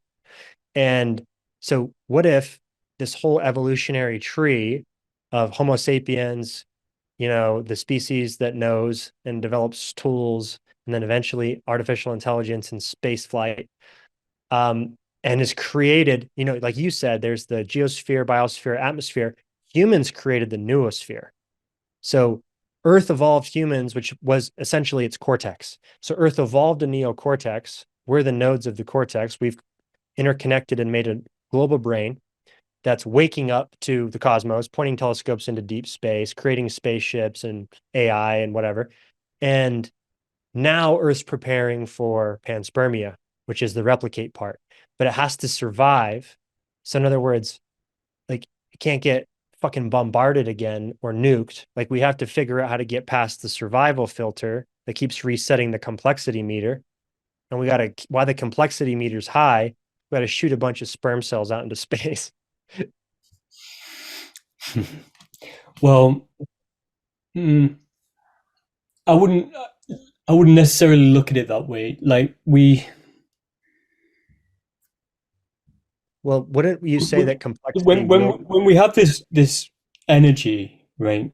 What we ought to be trying to do is to create systems that use that energy as efficiently, as effectively as possible, and use it again and again and again and again, and pass it around, right? Absorb the energy and utilize it and use it as well as we possibly can. And that doesn't come from, we don't do that when we're competing.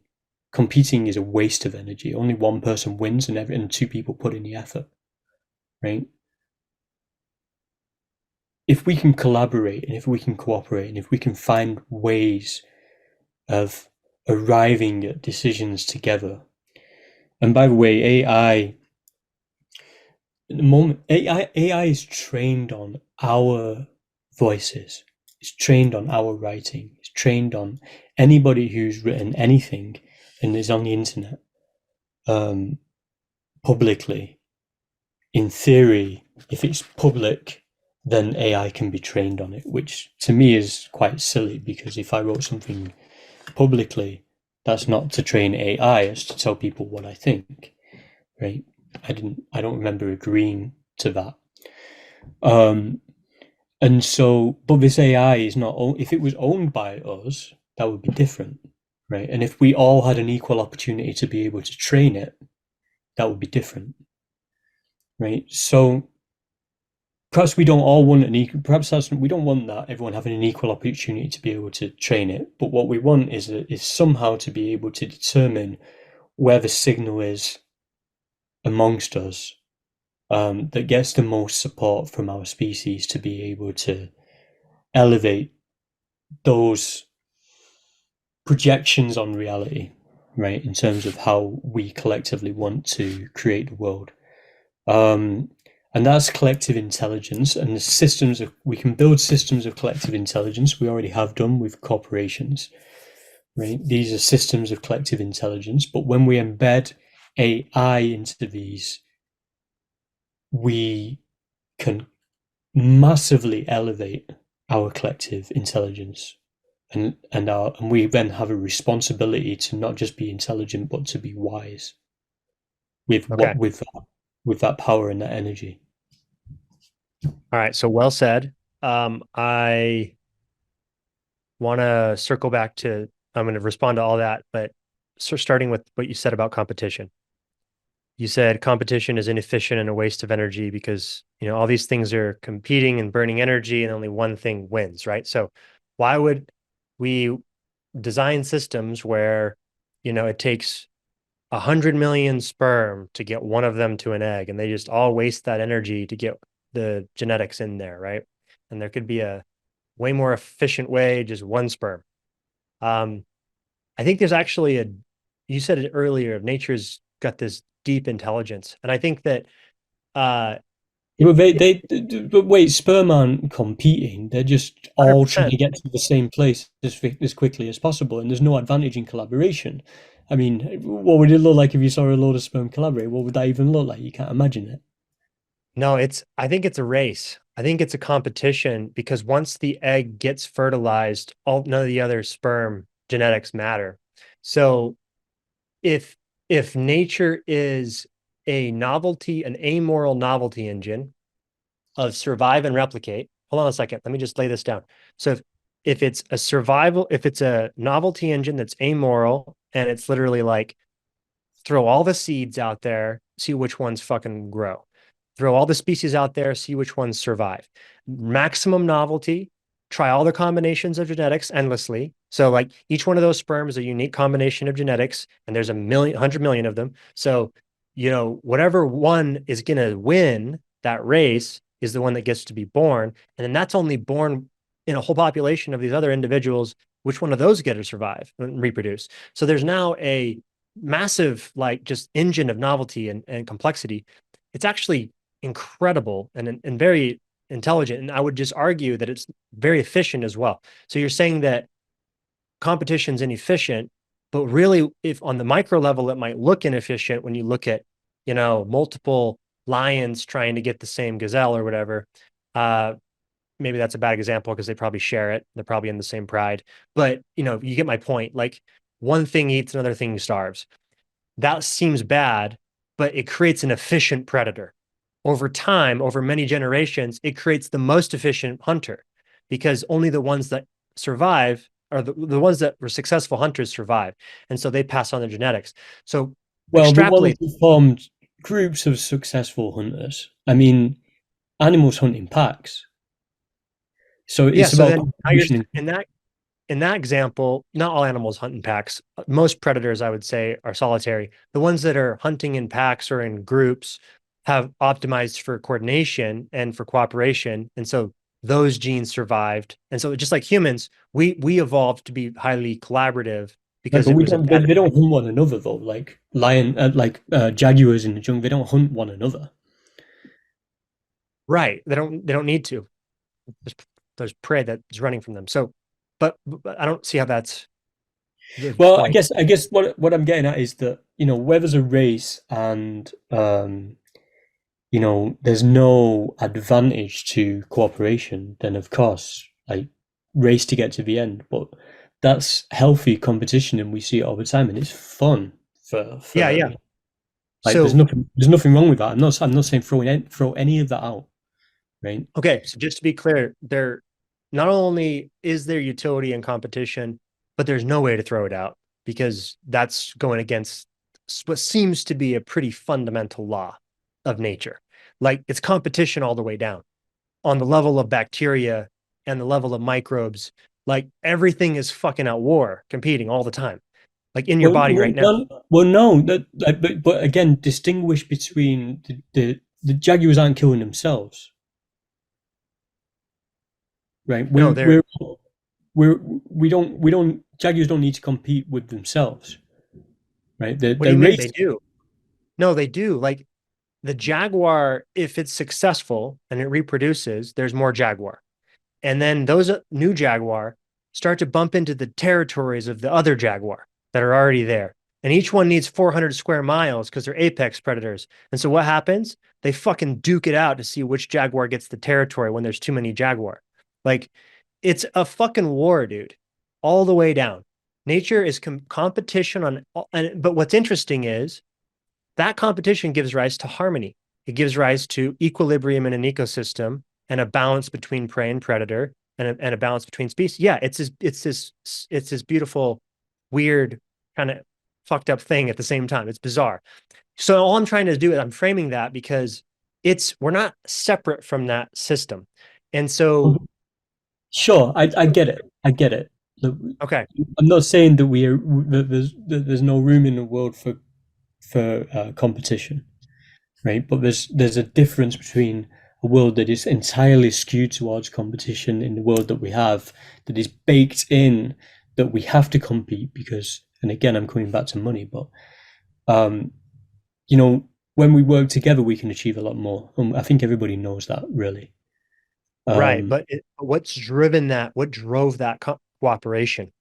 A need for survival because we were competing against an environment that was trying to eat us and other right, but we've humans. come, we've come far enough to we've got everything we need to survive now. Albeit, I don't think our planet has capacity for 8 billion humans for much longer. So, maybe we're not going to get this cooperative utopia just yet. Yeah. So Um, this is the big question, right? This is one of the most interesting things to think about, or to try to like, if you're conscious creatorship, conscious entrepreneurship, and you want to make a difference in the world, to me, one of the big questions is, are we going towards the breakdown of our sort of social agreement and back down the slide into competitive, you know, nature space of just like Mad Max fighting for resources, right? Because of a lack of them, because that's what we're doing. We're shitting the bed. We're literally ruining our environment. We're destroying our water supply, our ocean, our food supply, our forests, our air supply, the lungs of our planet. All that shit is being destroyed. And so this whole regenerative frame is like, actually, we should be doing the opposite of that. We should be making it more complexity. We should be creating the capacity for this. We should be increasing the capacity of those systems, not degrading it. So we either go in the future of dystopia, or we go in catastrophes, or we go into a different future that we might imagine, a more beautiful world in which we figure out how to keep this kind of fragile, rickety thing in some sort of upward spiral. We get it going into um, more of a win-win game B or infinite game that isn't just this competition of I'm just trying to eat over you and reproduce over you, right? That would be a really like I think that's a more interesting game. That's the one I want to go to. That's the one I want to play. I just think that it has to outcompete the game we're in now because that's how nature works. If it's not better, it won't win. You know what I mean? Like if it doesn't outcompete the other one, it doesn't win the race, and then we slide back down to Mad Max. we were talking before about synapses, so connections between nerve cells where communication occurs through signals. The seven lively sins: synapses, synchronicity, synergy, symbiosis, syncretism, which is a new one for me. It was the blending of different beliefs, cultures, or schools of thought into a cohesive whole. Okay, so say those again Um, because your internet cut out for a sec. So I'm not, I'm not sure. give me those seven again. Hopefully your internet was just buggy. Oh, sorry. Synapses, synchronicity, synergy, syntropy, synthesis, symbiosis, and syncretism. Dude, Which you're I'm not making my sure about the nipples last hard. one. You know how I like Um, lists like that. I know. So yeah, this is what we get when we are able to effectively coordinate and cooperate and um, increase this relationality between us and achieve ideally this collective intelligence, this collective wisdom, um, the world wide web. I like it. Um, yeah, that's a powerful prayer to, hold that intention for where we're heading. Um, I just think that you have to, for me, what I've come to realize is that I've had this desirability bias, right? Which most of us have. It's like where we start to see things as we like them to be, not as they are, right? And to meet reality as closely as you can to the actual truth and to try to exist inside of align with as much of the truth as possible.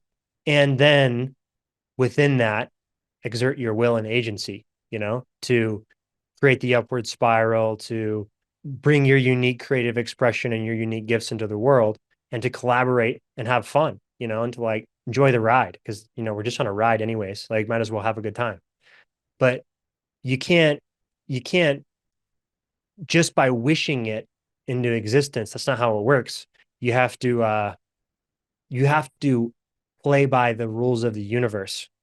And right now in 3D on Earth, life eats life and competes for survival and reproduction.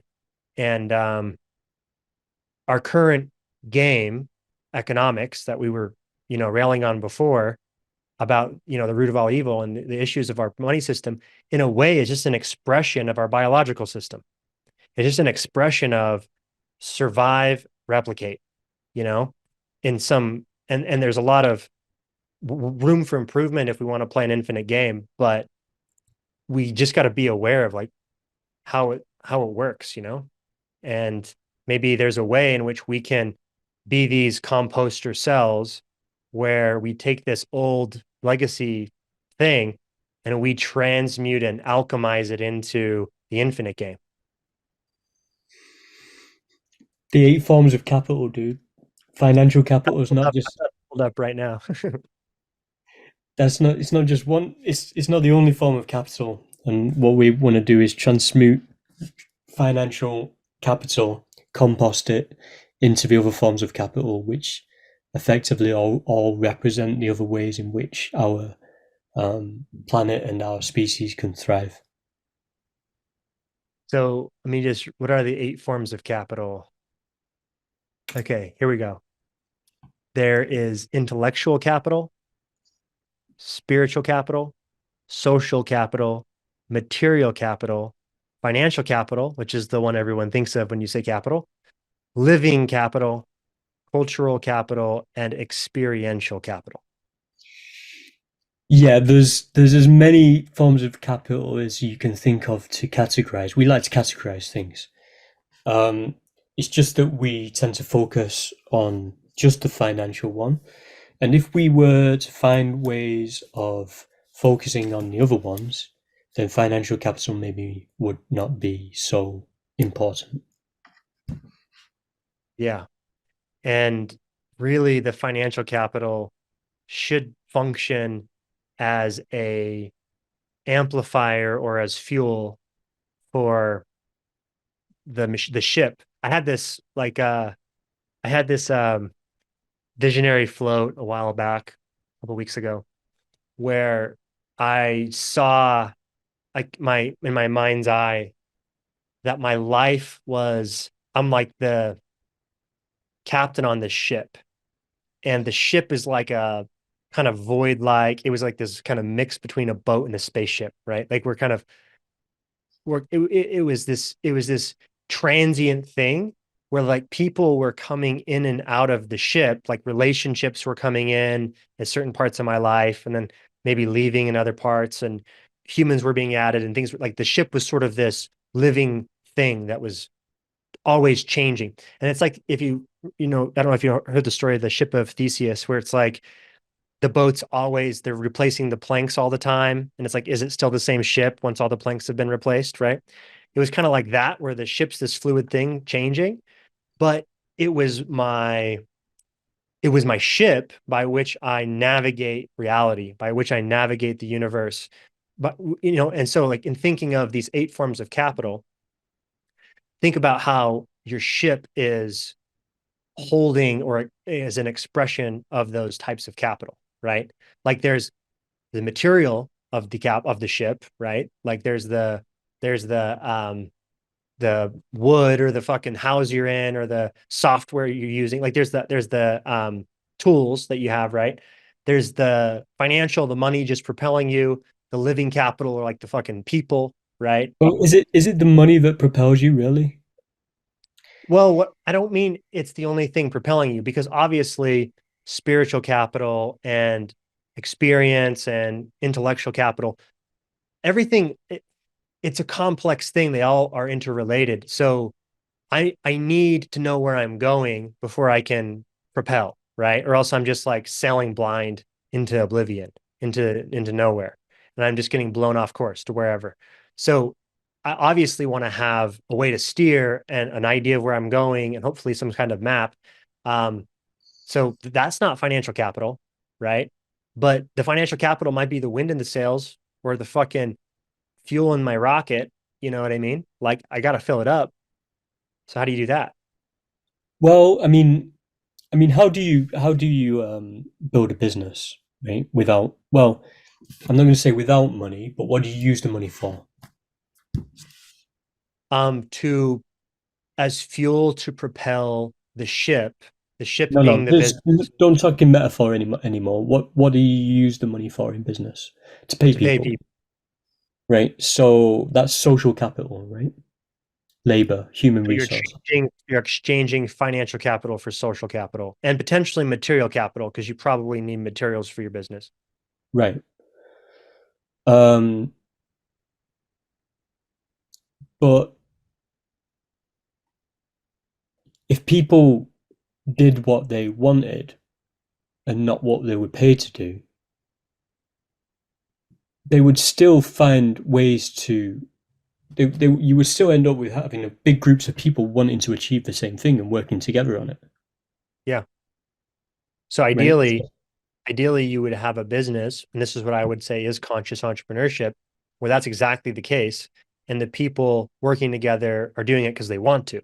Like they're aligned with where the ship is going, you know? Like they're on the ship because they want to be on the ship. And the financial capital should be in the background as much as possible. Like to the degree that money is no object, I think that's a win, not like an anti-object like where it's bad and not the object of attainment like where it's the goal, the sole goal, but it should be kind of like an invisible force that's just it's fuel. Like you don't care about the fuel tank unless you're running out of fuel and then you're like fuck, we're out of fuel. So what if there's wealthy entrepreneurs out there that are incredibly wealthy businessmen, billionaires that are willing to fuel the tank of collective intelligence? um I can tell you now it's happening yeah, that's because awesome. That's probably where we're going.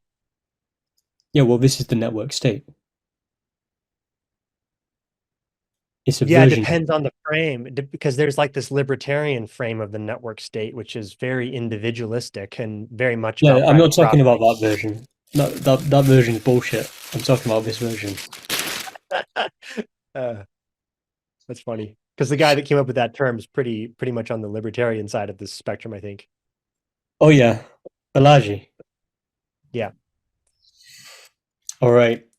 Um, this is good. should we wrap it up? Yeah, we've probably been going for a while. Um, well, man, it's always fun to jam with you, and I find that I always learn something, and we always end up in a place that's like fun and exciting, and it's like piquing my curiosity. Like it feels like we end up at the edge one way or the other of our understanding and then we start exploring together. So that's something I really value in general, and it's not all the time that you can do that, like sometimes people just have their beliefs and their fucking opinions and they're just going to reiterate what they think instead of having like intellectual curiosity and humility to want to actually explore and see what else is on the other side of what I don't know. Yeah, all interactions should be like that. Um, and that's where you get the synergy, the sum of the two people talking. What emerges from that is greater than the sum of its parts. And so to more conversations like this, like everywhere. Yes, I'll hold to that. And I'll shoot you a template when I have this second brain I've been cooking up. I'm going to turn it into a template and I'll shoot it over to you and you can check it out, beta test it.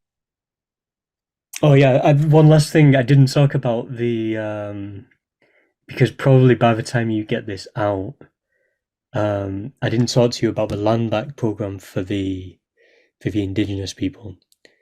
So where I live when I'm in Colombia, I live in the Sierra Nevada de Santa Marta. Um, the indigenous people call it the heart of the world, and there are 4 tribes of indigenous people that live there in the mountains. These mountains are cut off from the Andes. They contain, I think, all of the biospheres, all of the different Bioregions, like bioregions of the they're not called entire, bioregions. They're called not climate zones. bioregion. Yeah, all of the zones that of the entirety of Colombia, but just in this small mountain range. They have the second most, I think, second species of endemic bird in the world. It's an incredibly important ecosystem.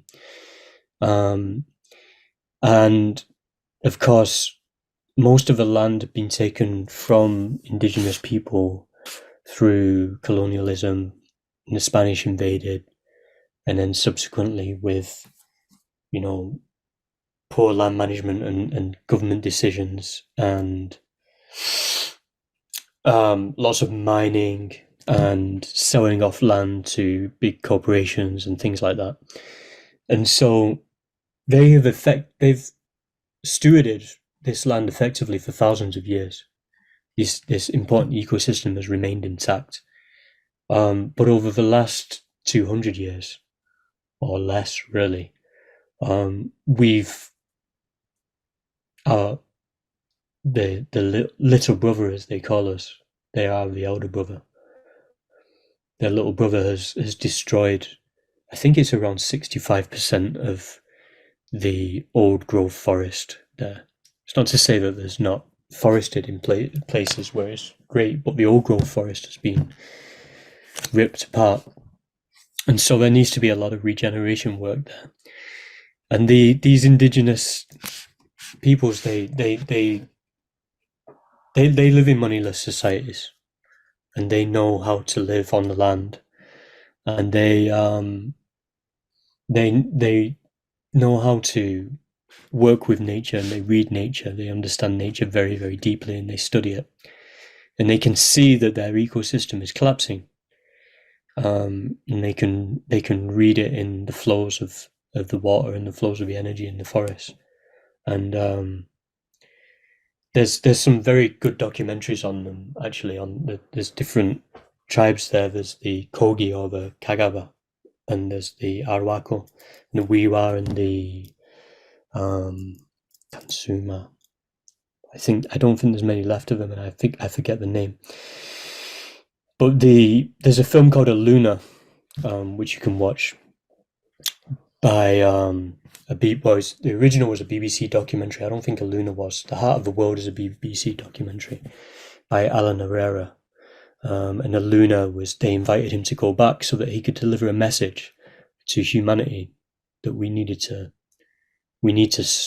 slow down, that we need to be more conscious and wise about how we interact with our planet, our biosphere, our atmosphere. And yeah, we went up, Marlo and I, who I hope you'll speak to, actually. I said I'd try and set up a meeting with you guys so you guys can do a pod. We went up there for the Moneyless Society to meet some of these cosmic wizards. We were invited. Marlo had been doing a bit of digging and had made contact with them, and we were invited up there to film. And Marlo asked me to go along to translate, and so I not into Iku, into Spanish, and we went and we got to interview a bunch of these guys in their Moneyless Society. There's 8,000 people living up there in a moneyless society in a village, spread out all across the mountains. And yeah, we got some pretty profound wisdom from them. So um, what they need to be able to do is steward more land. We need more land to be stewarded by indigenous people. We I can't remember the stat. I think it's something like 90% of the world's um, like sensitive ecosystems are stewarded by indigenous people. Probably because we've ruined all the rest. Um, but we need to get this land back to them. And of course, they don't have money to purchase it. They shouldn't have to purchase it. It was not theirs to be taken, and they certainly not the people who've taken it. Um, but yeah, we're hoping to raise some money to buy back some land for them, and we've got some. We can perhaps, I don't know whether you maybe share the 5 minute clip at the end of this, or something like that. I'll just point them to the website. Yeah, I can happy to drop links into the description. I'll just send them over and I'll make sure that they're included. And I've seen the documentary you're talking about in the film, The Message, Aluna. And it's both heart-wrenching and also like kind of incredible that this society survived the conquistadors and the Inquisition, the conquest, because they really are like they have an unbroken lineage of wisdom and memory that goes back pre-colonialism. And that's like as far as I know, like some of the only indigenous people that have that their society stayed intact, other than like maybe uncontacted tribes in the Amazon that are super remote, So they're in this both very special place and they're in a unique place in time. Like they don't belong in 2024 when you look around at, all of the shit that's happening, all the stuff we've been talking about. And there's this indigenous community that's just living up there still. There's the guys we're working with the Arawakos. The Kogi are, I think, partly because of these films with Alan Herrera. They're more well known. But I saw a podcast the other day. They were up on stage at like an AI event. I'll have to find it for you. It's just like they were asking him what they think about this AI. Damn, All bizarre. right, Such dude. a strange thing. Well, man, it's been real. It's been fun. Until next time, do this again. All right, buddy. Take care. Ciao.